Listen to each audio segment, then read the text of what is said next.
You know, what really pisses me off is that these people, they just don't pay any attention anymore. It's like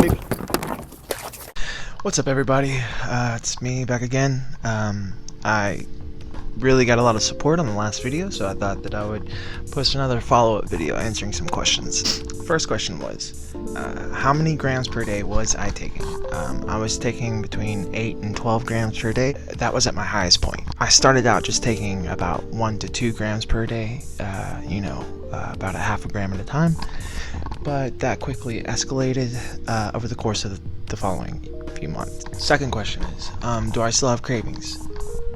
Yes, I do. And in fact, sometimes I actually give in to those cravings, unfortunately. This actually happened the day that I posted the video. It wasn't because I posted the video or anything, mind you. It was just because the fact that, I guess, talking about it, seeing you guys' reactions to it, it made me feel really good. And I thought, hey, it's been a long enough time that I can take it recreationally and not get addicted. Well, I took it that day, and then I took it the next day,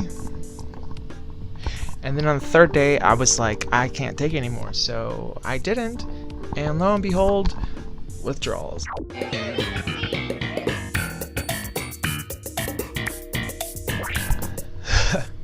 So I'm actually back in the process of tapering like a dumbass. Please do not make the mistake that I do. Addiction affects every single one of us, no matter age, gender, race, income. Addiction affects all walks of life. And addiction isn't even necessarily about the drugs. It's about 5% drugs. Addiction is a mindset.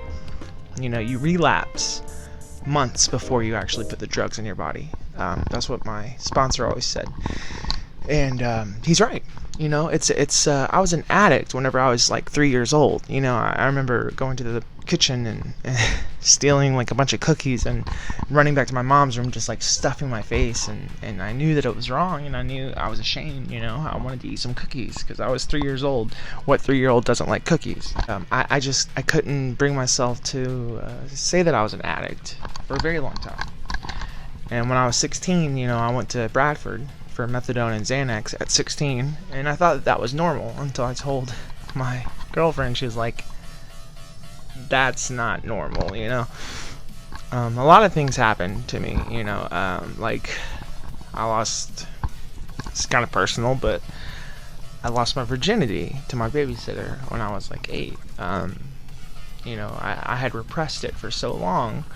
I didn't even realize that I had done that until I was in a therapy session here in UAB about 6 or 7 years ago. And now she's married with kids, everything's great. I hold no ill will against her because it turns out that hurt people. Well, she was being abused herself, so I don't hold any ill will towards her. But when I told my therapist that, she was like, you didn't lose your virginity, it was taken from you. And I guess my entire life I was just kind of like justifying it, telling myself, I wanted it, I was cool, I was 8 years old too, and I'm sorry, but an 8-year-old can't consent. I didn't know what consent was. I just thought, it was a game that we played every morning. Pretty fucked up. But I mean, there's a lot of contributing factors to my addiction, but predisposition, genetically, they have identified that as a cause. It is genetic. I do have, grandfather on my mom's side. They were all alcoholics, grandfather, grandmother. My dad, he's not an addict, but I mean, he broke his back in '85, and he was on morphine for most of his life until getting off of it in the 90s. He's on Suboxone now, but that's not because of an addiction. That was because, like, legitimate pain. Like, I remember seeing my dad have, a bottle of, like, 90 Percocets, and it would be, like, half full, and he wouldn't take him anymore, and I just always thought that was so odd. I was like, how do you not eat them all, It's just weird how the addict brain works in comparison with somebody who isn't an addict, when I go to the dentist. I have to have, a benzo to suppress my gag reflex. I have to have nitrous oxide to, and I have to usually take some type of pain pill. Well, I used to. But now Tia has burned out my receptors. When I got my liver biopsy done, they had to give me Versed and fentanyl for like a twilight. They didn't put me under. They put me in what's called a twilight state or something. Well, I didn't feel the fentanyl because of the Tia, and they were like, how are you talking so clearly? How are you? They kind of guessed at that point that maybe I had a little bit of a problem. Nobody told me that T-Neptine would ruin opiates for me.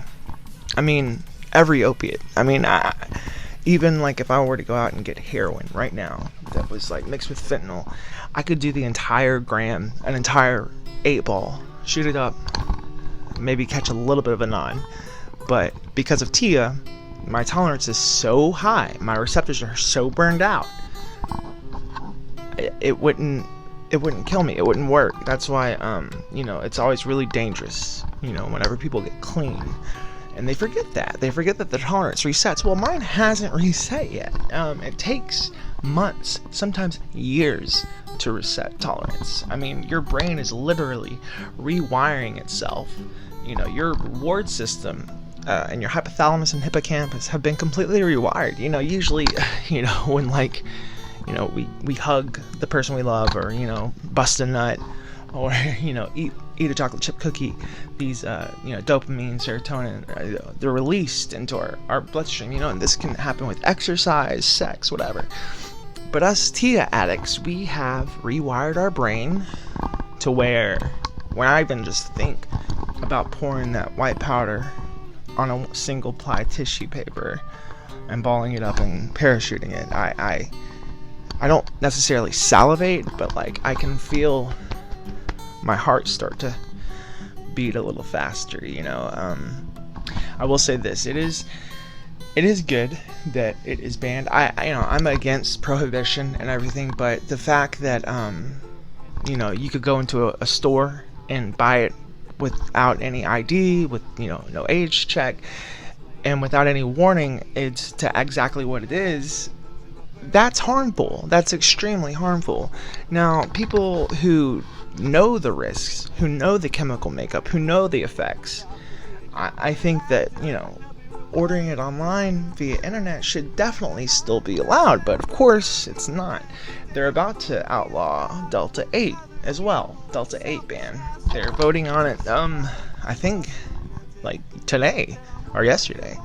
But it's supposed to go along with the T-Neptine ban. It's supposed to go hand in hand. It's actually not even a new bill. It's just an amendment added on to the ban. So the regular process is going to be shortened dramatically. And I can guarantee you guys that within a week, Delta 8 carts will be illegal in Alabama. Alabama is a crazy state, to me. I mean, being born and raised here, we don't have a lottery. We're like 48th in education. We're last in vaccinations. I just really want to cut to this monologue from one of my favorite shows real quick to just kind of show where America is worldwide. It's from the newsroom, so check it out. That sounds like a good answer. I'll take it. There was a short piece on Vanity Fair's website by Marshall Westbrook. You probably saw it, where he calls you the Jay Leno of news anchors. You're popular because you don't bother anyone. Yeah. How do you feel about that? Jealous of the size of Jay's audience. Are you willing to say here tonight whether you lean right or left? I voted for candidates run by both major parties. Let's move on to the next question. Go ahead. Hi, my name is Jenny. I'm a sophomore, and this is for all three of you. Can you say in one sentence or less what... you know what I mean. Can you say why America is the greatest country in the world? Diversity and opportunity. Lewis? Freedom and freedom. So let's keep it that way. Will?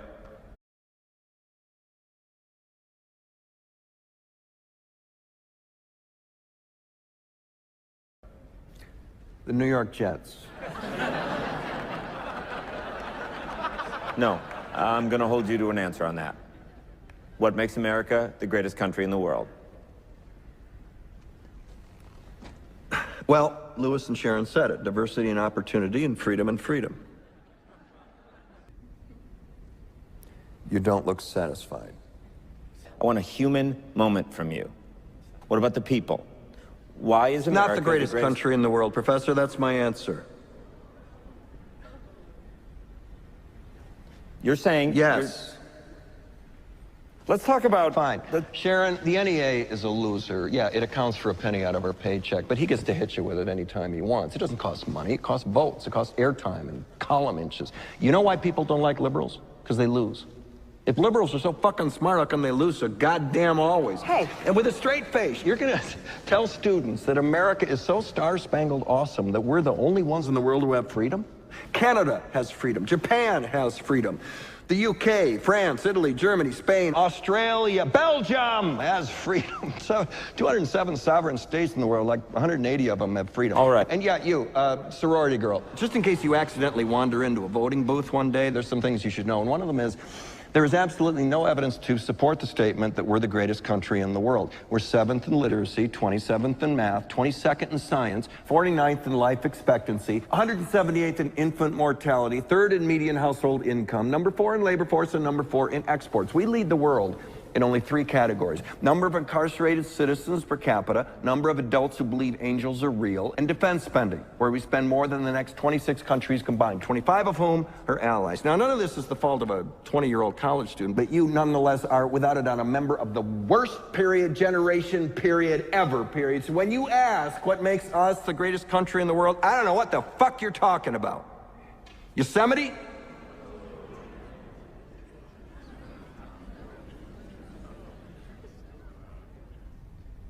Sure used to be. We stood up for what was right. We fought for moral reasons. We passed laws, struck down laws for moral reasons. We waged wars on poverty, not poor people. We sacrificed. We cared about our neighbors. We put our money where our mouths were, and we never beat our chest. We built great big things, made ungodly technological advances, explored the universe, cured diseases, and we cultivated the world's greatest artists and the world's greatest economy. We reached for the stars, acted like men. We aspired to intelligence. We didn't belittle it. It didn't make us feel inferior. We didn't identify ourselves by who we voted for in the last election, and we didn't scare so easy.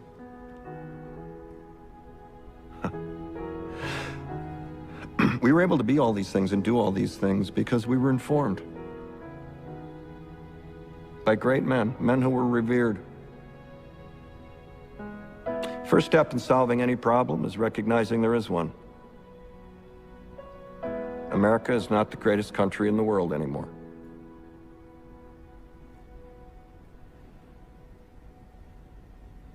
Enough? And that monologue alone really changed my perspective on politics as an entirety. I saw it in like 2010 or 2012, I can't remember. But anyway, on to the rest of the video.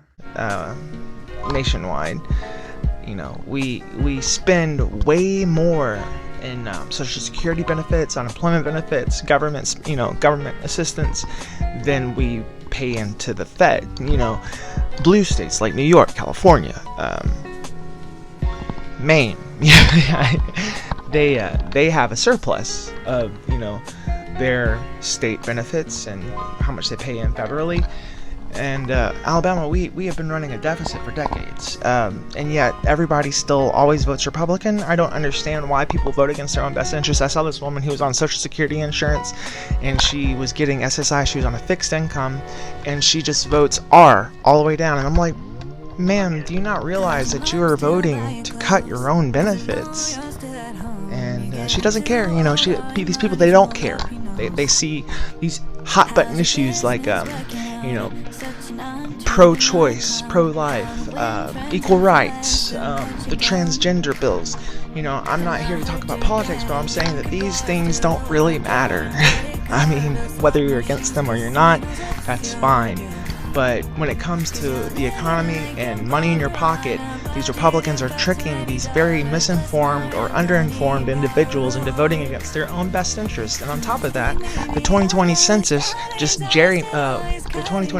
just allowed America to redraw the districts, gerrymandering again, by the incumbents. And you thought 2010 was bad, but the Tea Party. Just wait until midterms. I am predicting it now. You guys can come back in this video and watch. 2022, Dems will lose the House, the Senate, and Biden will... I really hope this isn't true, but Biden's going to be a one-term president because of all these voting restrictions and voting rights that are being taken away. Over 251 laws have been passed nationwide that restricts voting in some capacity. This is the most aggressive form of voter suppression in history, and it's working because nobody's paying attention. With the pandemic last year, with everything that was happening, nobody's paying attention, and it's very difficult to gauge exactly how to fix a problem like this. I mean, we can back it up, where the problem is to, the two-party system in the first place, Republican and Democrat, without a viable third option. I mean, sure, we have Libertarian, but what's that ever get? 5-10% of the vote, if that? It's absurdity. I mean, there is no perfect form of government, but what's happening now is ridiculous. I mean, Republicans want to scream tyranny, tyranny, but yet they are the ones that are doing the tyranny. I mean, I'm not saying Democrats are perfect by any means, because we're not. But at least Bernie Sanders, the guy that I really wanted to win, not Biden, the, cashew of the presidents, inoffensive, bland, no new ideas. But Bernie was where my fire was at, But the DNC screwed him over just like they did in 2016. Even though he got more delegates, he wanted to get rid of Citizens United, which is basically what keeps money in Capitol Hill. Right now Citizens United allows, let's just say for example, I'm a billionaire. I can donate any amount of money without saying where it came from and what it's for to any campaign or individual without saying what it's for. I mean, I could essentially buy votes like that. I don't know how it got passed in 2010. Oh wait, yeah, I do. Tea Party. But it needs to stop. Bernie also wants Medicare for all, which is a single-payer system. It's not perfect, but it's definitely a step in the right direction. I think that the Affordable Care Act in its entirety was a great bill, but whenever it was taken up to a vote by Republicans, they just tore it to pieces, and they got rid of the individual mandate. They got rid of, and so now it's still a for-profit system that I can't afford. I've lost my health insurance. It was going to be like $460 a month. I can't hardly even afford rent, let alone $460 a month for health insurance.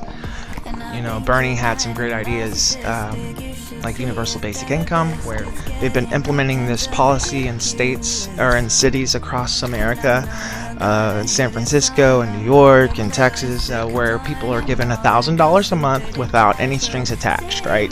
You can spend it on whatever you want. And research has actually shown that the unemployment rate in those cities has decreased dramatically.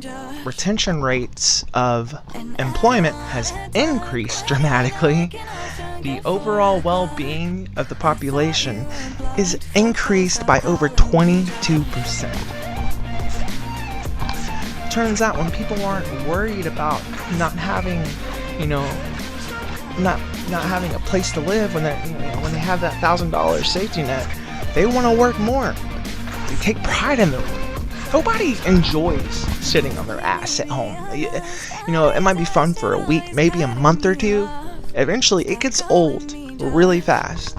We're humans. We're social creatures. We want to interact. We want to work. We want to be productive. But, these Republicans saying that, the $300 unemployment benefits that's what's preventing, workers from going back. Okay. Well, why don't you pay your employees more? This is what happens whenever you don't raise the minimum wage in 12 years. $7.25? Really? $7.25 an hour?